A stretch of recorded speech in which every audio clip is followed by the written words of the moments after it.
करनी चाहिए। हाँ हाँ भाई, चलो, हमें अभी से पानी की खोज करनी चाहिए, नहीं तो बरसात का समय निकल जाएगा और फिर जंगल में सूखा पड़ने लगेगा।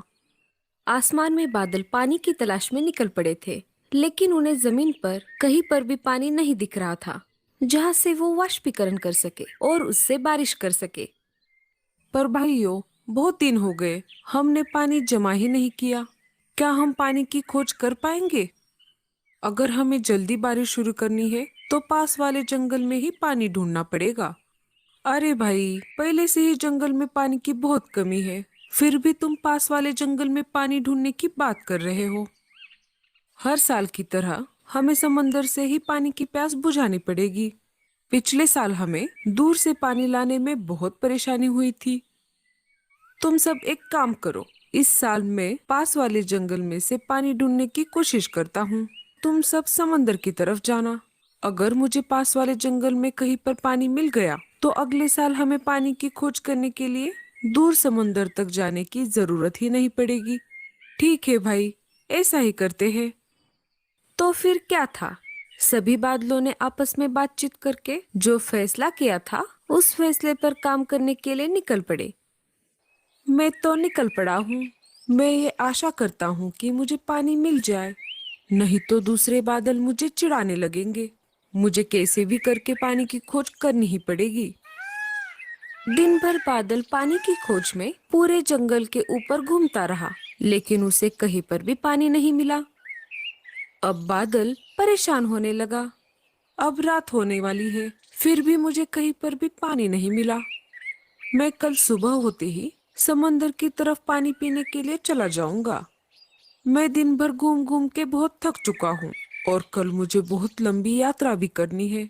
इसीलिए मुझे अब रात भर किसी पेड़ पर आराम करना होगा। ऐसा सोचकर बादल आराम करने के लिए अच्छे जगह की खोज करने लगा। हाँ, ये पेड़ ठीक रहेगा। ये बहुत बड़ा भी है और इसके पत्ते बहुत मुलायम हैं। इस पर मुझे बहुत अच्छी नींद आएगी। ऐसा कहकर बादल पेड़ के ऊपर जाकर बैठ गया। इधर लाडो चिड़िया अनाज लेकर घर की तरफ लौट रही थी। उसके बच्चे उसका घर पर इंतजार कर रहे थे। लाडो चिड़िया अपने घोंसले के पास आ गई। बच्चों ने पहली बार बादल को देखा था, इसीलिए वो उसे घूरे जा रहे थे। मम्मी, वो इतना बड़ा क्या है? क्या वो एक पंछी है? अरे नहीं बच्चों, वो कोई पंछी नहीं, एक बादल है। पिछली बार जब आपने बारिश देखी थी, वो इसी बादल से आ रही थी। मम्मी, बादल नहीं होंगे तो क्या बारिश भी नहीं होगी? हाँ मेरे बच्चों, बादल को बरसात के लिए पानी की जरूरत पड़ती है, तभी वो बारिश कर पाएगा। बादल उनकी सारी बातें ऊपर से सुन रहा था। वो उनकी तरफ देख रहा था। मम्मी, हमें उनसे बात करनी है। नहीं बेटा, वो थक गए होंगे, उन्हें थोड़ा आराम करने दो। अरे कोई बात नहीं चिड़िया रानी, तुम सब मुझसे बात कर सकते हो। बादल की ये बात सुनकर बच्चे बहुत खुश हो गए। तीनों उसके पास आ गए। अरे, जब हम आपको दूर से देखते हैं, तब हमको लगता है कि सारे बादल बर्फ से बने होते हैं, पर तुम तो किसी सूखे कपास की तरह लग रहे हो। हाँ चिड़िया रानी, तुमने जैसा सोचा है हम बिल्कुल वैसे ही होते हैं। हम बर्फ की तरह ठंडे होते हैं। तो क्या इसका मतलब इस साल बारिश नहीं होगी? अरे नहीं नहीं, ऐसी बात नहीं है।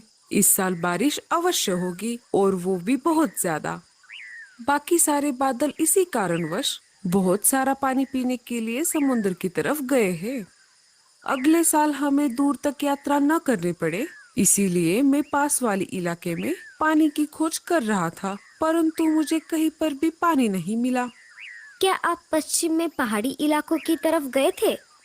मैंने सारी दिशाओं में खोज की, परंतु मैं बहुत थक चुका था, इसीलिए मैं पश्चिम की तरफ बहुत दूर तक नहीं जा सका। अगर मैं बहुत दूर तक जाता तो मुझे समंदर की तरफ जाने में बहुत ज्यादा कष्ट झेलना पड़ता। बादल भैया, हम जंगल के सारे पंछी पश्चिम इलाके वाले नदी से ही पानी पीते हैं, क्योंकि बाकी जगह पर कहीं पर भी पानी नहीं है। फिर तो बहुत अच्छा हुआ, मैं कल ही सुबह जाकर वहां से पानी पी लूंगा। तुम्हारा बहुत बहुत शुक्रिया चिड़िया रानी। मैं सारे पंछियों के उठने से पहले ही यहाँ से चला जाऊंगा। लेकिन जाते जाते मैं तुम्हें एक जरूरी बात बताना चाहता हूँ, क्योंकि तुमने मेरी बहुत मदद की है। पिछले साल बहुत कम बारिश हुई थी, इसीलिए हम सभी बादलों ने यह निर्णय लिया है कि इस साल बहुत ज्यादा तेज बारिश करेंगे, ताकि अगले साल तक जंगल के सारे जानवर और पंछियों को पानी की कोई समस्या ना हो। इसीलिए मैं तुमसे एक विनती करता हूँ कि आप सभी पंछी अपने अपने घोंसले किसी ऊंचे पेड़ पर बनाएं। हमें ये बात बताने के लिए बहुत बहुत शुक्रिया। मैं जंगल के सारे पशु पक्षियों को सतर्क कर दूंगी।